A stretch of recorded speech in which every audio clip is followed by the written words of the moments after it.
માર્ગદર્શક સિદ્ધાંતોની વાત કરી રહ્યા હતા। કલમ નંબર 36 થી 51 ની અંદર રાજનીતિના માર્ગદર્શક સિદ્ધાંતો આપવામાં આવેલા છે અને ભારતીય સંવિધાનના ચોથા ભાગની અંદર એ રાજનીતિના માર્ગદર્શક સિદ્ધાંતોની વાત કરેલી છે। ગયા વિડિયોમાં આપણે રાજનીતિના માર્ગદર્શક સિદ્ધાંતોનું શું મહત્વ રહેલું છે અને આર્થિક નીતિઓના સંદર્ભમાં જે સિદ્ધાંતો હતા એની આપણે વાત કરેલી।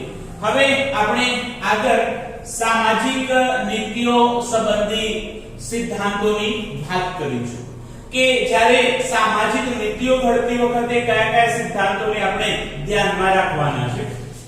અનુસૂચિત જાતિ જનજાતિઓ અને સામાજિક અને શૈક્ષણિક રીતે પછાત વર્ગના આર્થિક હિતોના ઉત્કર્ષ માટે રાજ્યએ વિશેષ પ્રયાસો કાળજીપૂર્વક કરવાના રહેશે જેથી સામાજિક અન્યાય અને શોષણ સામે તેનું રક્ષણ થઈ શકે।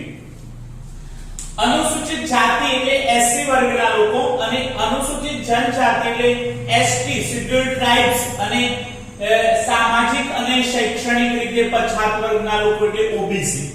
એટલે એસસી એસટી અને ઓબીસી વર્ગના જે લોકો છે એ વર્ષોથી શિક્ષણ અને કેટલાક મૂળભૂત અધિકારોથી વંચિત રહ્યા છે માટે એ વર્ગના લોકોના આર્થિક હિતોના ઉત્કર્ષ માટે રાજ્યએ વિશેષ પ્રયાસો કરવાના રહેશે।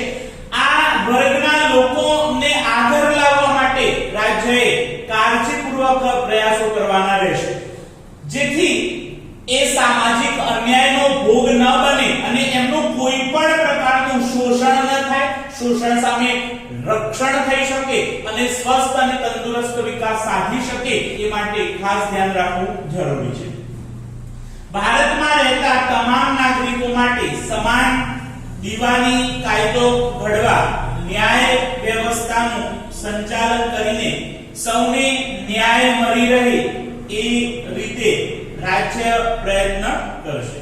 ભારતની અંદર વસવાટ કરતા પ્રત્યેક વ્યક્તિ માટે એક સમાન દીવાની કાયદો ઘડવાની અને ન્યાય વ્યવસ્થાનું સંચાલન કરીને સૌને ન્યાય મળી રહે, કોઈ પણ વ્યક્તિને અન્યાય ન થાય, કોઈ પણ વ્યક્તિનું શોષણ ન થાય એવા પ્રયાસો રાજ્યએ કરવાના રહેશે। એટલે ભારતની અંદર વસવાટ કરતી દરેક વ્યક્તિ માટે એક સમાન કાયદો રહેશે, એક સમાન રીતે કાયદો લાગુ પડશે।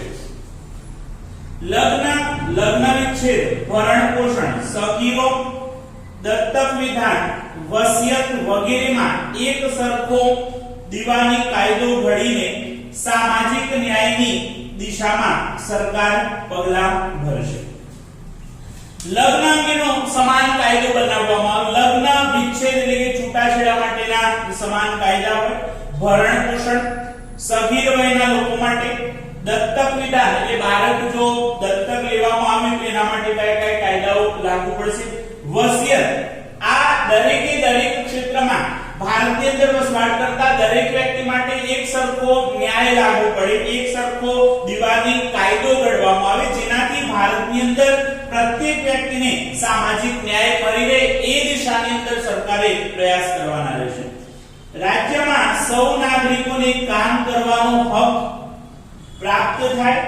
વૃદ્ધાવસ્થા, માંદગી, વિના વાંકે વેઠવી પડતી તંગીના અન્ય પ્રસંગે શિક્ષણ અને જાહેર સહાય પ્રાપ્ત થાય તે માટે અસરકારક જોગવાઈ કરશે।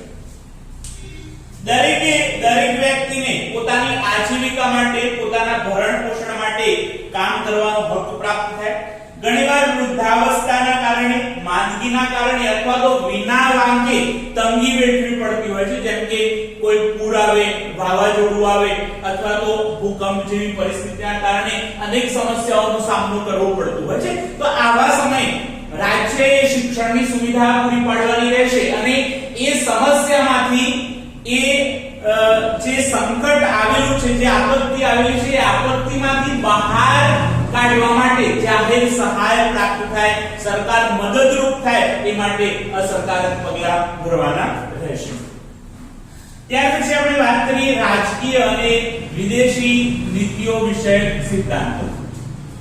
રાજકારણ અને સાથે સાથે વિદેશી નીતિ વિષયક સિદ્ધાંતોમાં કઈ બાબતો નીતિઓ ઘડતી વખતે ધ્યાનમાં રાખવાની છે એની આપણે વાત કરીએ તો રાજ્ય ગ્રામ પંચાયતની સ્થાપના માટે જરૂરી પગલાં ભરશે તેઓ સ્વરાજ્યના એક એકમ તરીકે કાર્ય કરી શકે તે માટે તેમને જરૂરી સત્તા અધિકાર અને આર્થિક સહાય આપશે ભારતની અંદર લગભગ 62% જેટલા લોકો આજે ગામડાની અંદર વસવાટ કરે છે માટે જો ભારતમાંથી ગરીબી દૂર કરવી હોય અથવા ભારતને આપણે વિકસિત બનાવવો હશે તો સૌથી પહેલા આપણે ગામડાનો ઉદ્ધાર કરવો પડશે અને ગામડાનો ઉદ્ધાર ત્યારે થશે જ્યારે ગામડાની અંદર ગ્રામ પંચાયતની સ્થાપના થાય અને ગ્રામ પંચાયતની સ્થાપના માટે રાજ્યએ જરૂરી પગલાં ભરવા પડશે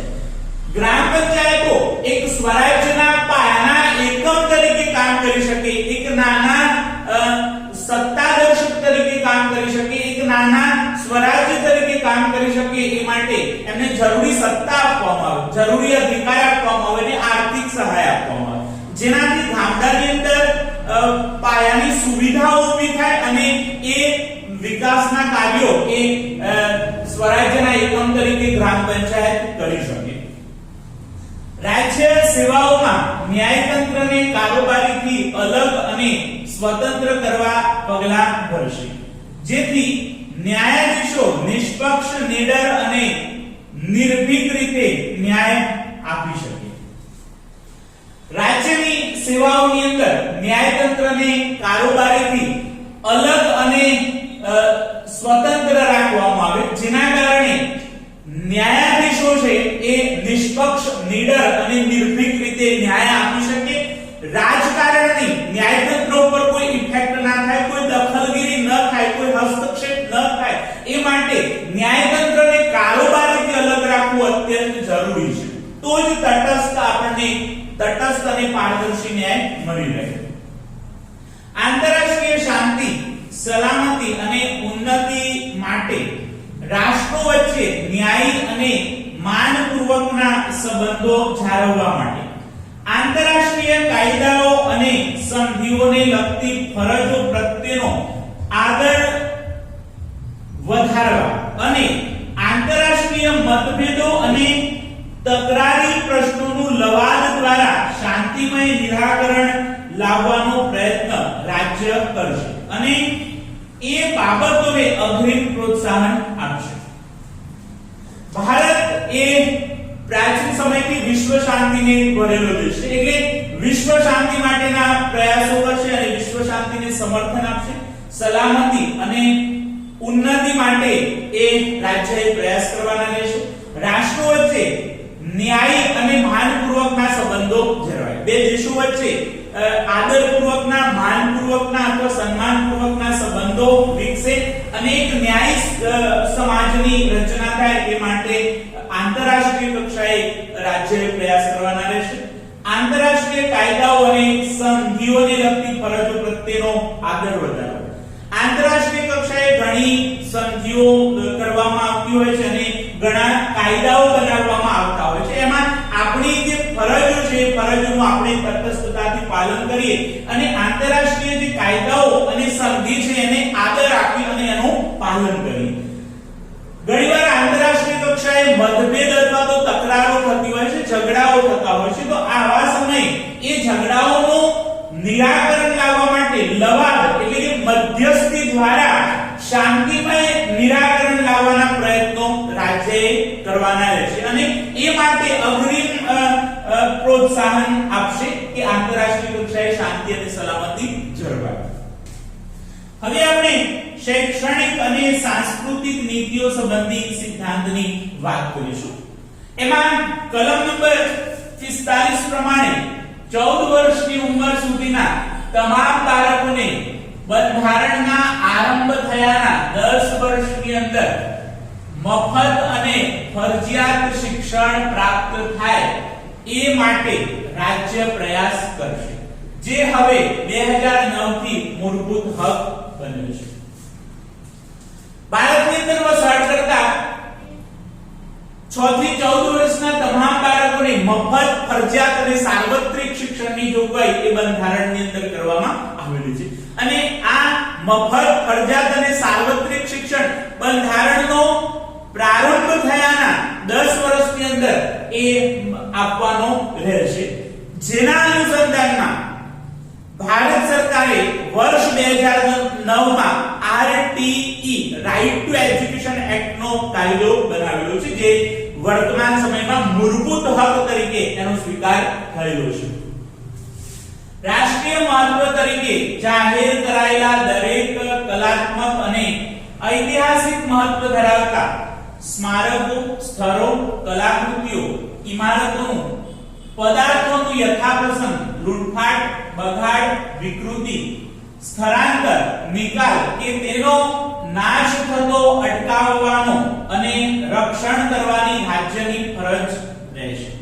આમ રાષ્ટ્રના સાંસ્કૃતિક અને ઐતિહાસિક વારસાનું યોગ્ય રીતે જતન થાય તે જોવાનો ઉદ્દેશ રહેલો છે.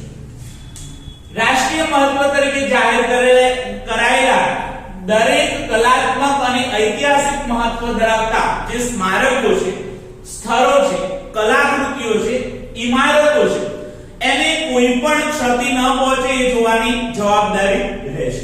આવા ઐતિહાસિક મહત્વ ધરાવતા સ્થળોનું ઘણીવાર લૂંટફાટ થતી હોય છે, ચોરાઈ જતા હોય છે, અથવા તો બગાડ કરવામાં આવતો હોય છે, અથવા તો એને વિકૃત કરવાનો પ્રયાસ કરવામાં આવતો હોય, જેમ કે મૂર્તિ હોય તો એનું નાકને નુકસાન પહોંચાડવામાં આવે, કાનને નુકસાન પહોંચાડવામાં આવે, અથવા તોડફોડ કરવામાં આવતી હોય છે, અથવા તો ઐતિહાસિક સ્મારકોની દિવાલો ઉપર પોતાના નામ ચિતરવામાં આવતા હોય છે. તો આવી વિકૃતિ ન થાય તેમજ સ્થળાંતર, ઘણીવાર આપણા ઐતિહાસિક વારસાના અથવા કલાત્મક જે કૃતિઓ છે એ ચોરાઈ જતી હોય છે, એક જગ્યાએથી બીજી જગ્યાએ જતી રહેતી હોય છે. તો એ સ્થળાંતર ન થાય, એનો નિકાલ ન થાય, એનો નાશ થતો અટકાવવાનો અને રક્ષણ કરવાની જવાબદારી એ રાજ્યની રહેશે. રાષ્ટ્રના સાંસ્કૃતિક અને ઐતિહાસિક મહત્વ ધરાવતા વારસાનું યોગ્ય રીતે જતન થાય, એની જાળવણી થાય એ જોવાની જવાબદારી આપણી છે. કારણ કે વારસો એ આપણા માટે પથદર્શક છે, આપણને માર્ગદર્શન પૂરું પાડે છે અને આપણા માટે એક ઐતિહાસિક વિરાસત છે, માટે એનું સંરક્ષણ થવું અત્યંત આવશ્યક છે. આરોગ્ય વિષયક નીતિઓ સંબંધી સિદ્ધાંતો. આરોગ્ય અંગેની જ્યારે નીતિઓ ઘડવામાં આવે ત્યારે કઈ કઈ બાબતો આપણે ધ્યાનમાં રાખવાની છે એની આપણે વાત કરીશું. તો લોકોનું આરોગ્ય અને પોષણનું સ્તર સુધરે તે માટે રાજ્ય પ્રયાસ કરે તથા જાહેર આરોગ્ય જન સુખાકારી વધારવા માટેના પગલાંને રાજ્ય પ્રાથમિકતા આપશે. લોકોનું આરોગ્ય સુધરે, તંદુરસ્તી સારી રહે અને એમને પૂરતા પ્રમાણની અંદર પોષક તત્વો મળી રહે, એટલે કે પોષણનું સ્તર સુધરે એ માટે રાજ્ય પ્રયાસ કરશે તથા જાહેર આરોગ્ય અને એની સુખાકારી વધારવા માટેનો પ્રયાસ કરશે. એટલે કે આપણું સરેરાશ આયુષ્ય છે એ વધે, લોકો તંદુરસ્ત, સ્વસ્થ અને નિરામય રીતે જીવન જીવી શકે એ બાબતને રાજ્ય પ્રાથમિકતા આપશે. આરોગ્ય માટે હાનિકારક એવી કેફી પદાર્થો, પીણા, માદક દ્રવ્યો વગેરે પર રાજ્ય પ્રતિબંધ મૂકવાનો પ્રયાસ કરશે. આપણા સ્વાસ્થ્યને નુકસાનકારક હોય એવા કેફી પદાર્થો અથવા માદક દ્રવ્યોનો ઉપયોગ થતો હોય છે, જેમ કે ડ્રગ્સ છે, અફીણ છે, ગાંજો, ચરસ, આવા માદક દ્રવ્યો અથવા કેફી પદાર્થો પર પ્રતિબંધ મૂકવાનો પ્રયાસ કરવાનો. એ ઉપરાંત માદક પીણા પણ હોય છે, નશાકારક જે પદાર્થો છે એ પદાર્થો પર પણ પ્રતિબંધ મૂકવાનો એ રાજ્ય પ્રયાસ કરે. ઔષધના હેતુ સિવાયના માદક પીણા, ડ્રગ્સ અને નશાકારક પદાર્થોના ઉપયોગ પર પ્રતિબંધ મૂકશે. રાજ્યની એક નૈતિક જવાબદારી છે કે ઔષધના હેતુ સિવાય જેટલા પણ માદક પીણા છે, ડ્રગ્સ છે અથવા નશાકારક પદાર્થો છે જેનાથી વ્યક્તિના સ્વાસ્થ્ય પર એનું સેવન કરવાથી અસર થતી હોય છે, તો વ્યક્તિની તંદુરસ્તીને ધ્યાનમાં રાખીને, વ્યક્તિના સ્વાસ્થ્યને ધ્યાનમાં રાખીને રાજ્યએ નશાકારક પદાર્થોના ઉપયોગ પર પ્રતિબંધ મૂકવો જોઈએ. દેશના પર્યાવરણનું રક્ષણ થાય અને તેમાં જરૂરી સુધારા થાય એ માટે રાજ્ય પ્રયાસ કરે. દેશના જંગલો અને વન સૃષ્ટિના રક્ષણ માટેનો ખાસ પ્રબંધ રાજ્ય કરશે.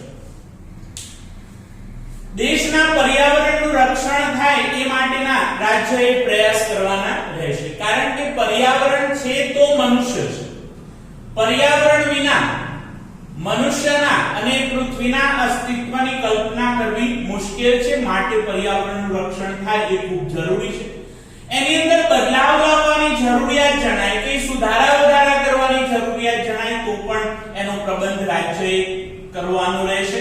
અને દેશના જંગલો છે, જે વન સૃષ્ટિ છે, એ પ્રાકૃતિક સંતુલન જાળવી રાખે છે. એક પ્રાકૃતિક બેલેન્સને જાળવી રાખવામાં અગત્યની ભૂમિકા ભજવે છે. વાતાવરણને શુદ્ધ અને પવિત્ર રાખે છે. માટે એનું રક્ષણ કરવા માટે રાજ્ય ખાસ પ્રબંધ કરશે.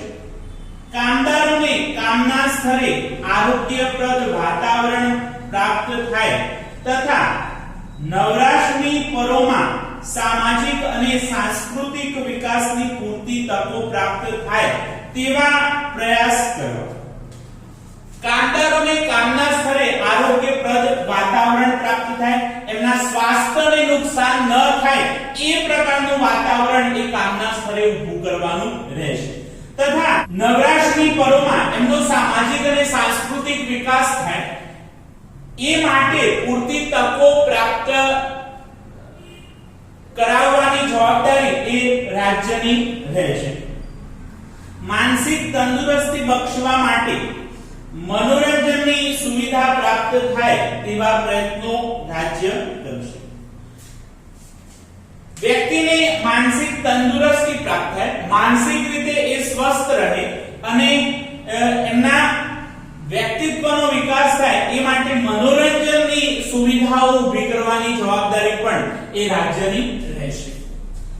રાજનીતિના માર્ગદર્શક સિદ્ધાંતોનો હેતુ એવી સમાજ વ્યવસ્થા અને રાજ્ય વ્યવસ્થા ઊભી કરવાનો છે જેમાં શક્ય હોય એટલું સત્તાનું વિકેન્દ્રીકરણ થાય.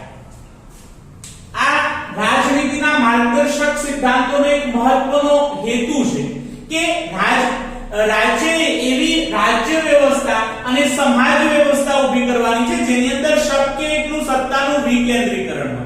એટલે કે ગ્રામ્ય કક્ષાએ ગ્રામ પંચાયત, તાલુકા કક્ષાએ તાલુકા પંચાયત, જિલ્લા કક્ષાએ જિલ્લા પંચાયત, રાજ્ય કક્ષાએ રાજ્ય સરકાર અને કેન્દ્ર કક્ષાએ કેન્દ્ર સરકાર. આમ સત્તાનું વિકેન્દ્રીકરણ થાય અને દરેક વ્યક્તિ પોતાની જે જવાબદારી છે એ સારી રીતે નિભાવે એવી વ્યવસ્થા ઊભી કરવાનો હેતુ એ રાજનીતિના માર્ગદર્શક સિદ્ધાંતોનો રહેલો છે. ધાર્મિક કે જ્ઞાતિ આધારિત ભેદભાવ રહિત સમાજ રચનાનું સમતામૂલક, શોષણ મુક્ત અને કલ્યાણ લક્ષી સમાજ વ્યવસ્થા અને અર્થવ્યવસ્થા સ્થાપવાનો ઉદ્દેશ છે. આપણો દેશ ધાર્મિક દેશ છે અને અલગ અલગ ધર્મ પાળનાર લોકો વસવાટ કરે છે. એની સાથે સાથે આપણી જે સમાજ વ્યવસ્થા છે એ જ્ઞાતિ આધારિત છે. પરિણામે ધાર્મિક કે જ્ઞાતિ આધારિત ભેદભાવ ન થાય એવી સમાનતાના આધારે સમાજની રચના કરવાની છે જેની અંદર કોઈનું શોષણ ન થાય એ અને કલ્યાણકારી સમાજ વ્યવસ્થા અને અર્થવ્યવસ્થા સ્થાપવાનો એક ઉદ્દેશ રહેલો છે. દરેક વ્યક્તિ કોઈ પણ પ્રકારના ભેદભાવ વગર જીવન જીવી શકે અને પોતાની આજીવિકા માટે કામ કરી શકે એવા સમતામૂલક સમાજ વ્યવસ્થાની સ્થાપના એ ઉદ્દેશ રહેલો છે. સામાજિક સલામતી દ્વારા સમાજના નબળા વર્ગોના ઉત્કર્ષ માટે વિવિધ કલ્યાણકારી યોજનાઓનો અમલ રાજ્ય કરશે એવી અપેક્ષા રાખવામાં આવી છે. સમાજના પ્રત્યેક માણસો સલામત રીતે જીવન જીવી શકે એટલે કે સામાજિક સલામતી પ્રાપ્ત થાય એ માટે સમાજના જે નબળા વર્ગના જે લોકો છે, પછાત વર્ગના જે લોકો છે, એમના ઉત્કર્ષ માટે, એમના વિકાસ માટે વિવિધ કલ્યાણકારી યોજનાઓ નો અમલ રાજ્ય કરશે અને એમને આગળ લાવવાના પ્રયાસો કરવાની જવાબદારી પણ રાજ્યની રહેશે. રહેશે. લોકશાહી કેવળ રાજકીય ક્ષેત્ર પૂરતી સીમિત ન રહે પણ સામાજિક અને આર્થિક ક્ષેત્રે તેનું વિસ્તરણ થવું જોઈએ. લોકશાહી એ રાજકીય ક્ષેત્ર પૂરતી સીમિત ના રહે, ફક્ત ચૂંટણીમાં મત આપવો અને પોતાની પસંદગીના ઉમેદવારને જીતાડવા પૂરતી એ રાજકીય લોકશાહી ન રહે, પરંતુ સામાજિક અને આર્થિક રીતે પણ એ સ્વતંત્ર હોય, એમનું કોઈ પણ પ્રકારનું શોષણ ન થાય એ પ્રકારની વ્યવસ્થા ઊભી કરવાનો હેતુ એ રાજનીતિના માર્ગદર્શક સિદ્ધાંતોનો રહેલો છે. આ બધી બાબતો દ્વારા શોષણ અને અન્યાય મુક્ત ન્યાયી સમાજ વ્યવસ્થાનું સ્વપ્ન સાકાર કરવાની જવાબદારી રાજ્યના શિરે મૂકવામાં આવી છે. રાજનીતિના માર્ગદર્શક સિદ્ધાંતોની અંદર જે વાત કરવામાં આવેલી છે એનો અમલ થાય અને રાજ્ય જવાબદારી સાથે પોતાની ભૂમિકા નિભાવે અને એના દ્વારા શોષણ અને અન્યાય મુક્ત એક ન્યાયી સમાજ વ્યવસ્થાનું સ્વપ્ન એ રાજનીતિના માર્ગદર્શક સિદ્ધાંતોએ રાજ્યના માથે મૂક્યું છે. એટલે કે રાજ્યની એક જવાબદારી છે કે એ શોષણ વિહીન સમાજની રચના કરે. મૂળભૂત હકો રાજ્યની સત્તા મર્યાદિત કરે છે, જ્યારે રાજનીતિના માર્ગદર્શક સિદ્ધાંતો રાજ્યની સત્તા વિસ્તારે છે. મૂળભૂત હકો બંધારણની અંદર આપવામાં આવેલા છે, એના દ્વારા રાજ્યની સત્તાઓ મર્યાદિત બને છે, સંકુચિત બને છે, પરંતુ રાજનીતિના માર્ગદર્શક સિદ્ધાંતોની મદદથી સત્તાનો વિસ્તાર થાય છે. વધુમાં વધુ કાર્ય કરવા માટેની સત્તા એ રાજનીતિના માર્ગદર્શક સિદ્ધાંતો દ્વારા આપવામાં આવેલી છે. મૂળભૂત હકો રાજકીય લોકશાહી સ્થાપે છે, જ્યારે સિદ્ધાંતો સામાજિક અને આર્થિક લોકશાહી સ્થાપવાનું ધ્યેય ધરાવે છે. તેમની વચ્ચે કોઈ વિરોધ નથી, તેઓ એકબીજાના પૂરક છે. મૂળભૂત હકો એ રાજકીય લોકશાહીની સ્થાપના કરવામાં મહત્વની ભૂમિકા ભજવે છે, જ્યારે સામાજિક અને આર્થિક લોકશાહી સ્થાપવાનો જે સંકલ્પ છે એ રાજનીતિના માર્ગદર્શક સિદ્ધાંતોનો છે. હવે મૂળભૂત હકો અને રાજનીતિના માર્ગદર્શક સિદ્ધાંતો એકબીજાના વિરોધી નથી, પરંતુ એકબીજાના પૂરક છે. બંને સાથે મળી અને એક આદર્શ લોકશાહી સમાજ વ્યવસ્થાની જે કલ્પના બંધારણના ઘડવૈયાઓએ રાખી એની પરિપૂર્તિ કરવાનું કાર્ય કરે છે. ઔષધિના હેતુ સિવાયના માદક પીણા, ડ્રગ્સ અને નશાકારક પદાર્થોના ઉપયોગ પર પ્રતિબંધ મૂકવો, દેશના પર્યાવરણનું રક્ષણ થાય અને તેમાં જરૂરી સુધારા વધારા થાય એ માટેના રાજ્ય પ્રયાસ કરશે. દેશના જંગલો અને વન સૃષ્ટિના સંરક્ષણ માટેના ખાસ પ્રબંધ રાજ્ય કરશે. કામદારોને કામના સ્થળે આરોગ્યપ્રદ વાતાવરણ પ્રાપ્ત થાય તથા નવરાશની પરોમાં સામાજિક અને સાંસ્કૃતિક વિકાસની પૂરતી તકો પ્રાપ્ત થાય તેવા પ્રયાસ કરશે. માનસિક તંદુરસ્તી બક્ષવા માટે મનોરંજનની સુવિધા પ્રાપ્ત થાય તેવા પ્રયત્ન એ રાજ્ય કરશે. રાજનીતિના માર્ગદર્શક સિદ્ધાંતોનો હેતુ એવી સમાજ વ્યવસ્થા અને રાજ્ય વ્યવસ્થા ઊભી કરવાનો છે જેની અંદર શક્ય એટલી સત્તાનું વિકેન્દ્રીકરણ થાય, ધાર્મિક કે જ્ઞાતિ આધારિત ભેદભાવ રહિતની સમાજ રચનાનું સમતામૂલક, શોષણ મુક્ત અને કલ્યાણકારી સમાજ વ્યવસ્થા અને અર્થવ્યવસ્થા સ્થાપવાનો ઉદ્દેશ એની અંદર રહેલો છે. સામાજિક સલામતી દ્વારા સમાજના નબળા વર્ગના ઉત્કર્ષ માટે વિવિધ કલ્યાણકારી યોજનાઓનો અમલ રાજ્ય કરે એવી અપેક્ષા રાખવામાં આવી છે. લોકશાહી કેવળ રાજકીય ક્ષેત્ર પૂરતી સીમિત ન રહે, પરંતુ સામાજિક અને આર્થિક ક્ષેત્રે એનું વિસ્તરણ થવું જોઈએ. આ બધી બાબતો દ્વારા શોષણ અને અન્યાય મુક્ત ન્યાયી સમાજ વ્યવસ્થાનું સ્વપ્ન સાકાર કરવાની જવાબદારી એ રાજ્યના માથે મૂકવામાં આવી છે. મૂળભૂત હકો એ રાજ્યની સત્તાઓને મર્યાદિત કરે છે, જ્યારે રાજનીતિના માર્ગદર્શક સિદ્ધાંતો એ સત્તાનો વિસ્તાર કરે છે, સત્તાને વ્યાપક બનાવે છે. મૂળભૂત હકો એ રાજકીય લોકશાહી સ્થાપે છે, જ્યારે રાજનીતિના માર્ગદર્શક સિદ્ધાંતો એ સામાજિક અને આર્થિક લોકશાહીને ચરિતાર્થ કરવાનો પ્રયત્ન કરે છે, એવો ધ્યેય રાખે છે. તેમની વચ્ચે કોઈ વિરોધ નથી, પરંતુ તેઓ એકબીજાના પૂરક છે અને પૂરક બનીને એક આદર્શ લોકશાહી સ્થાપવામાં મહત્વની ભૂમિકા ભજવે છે.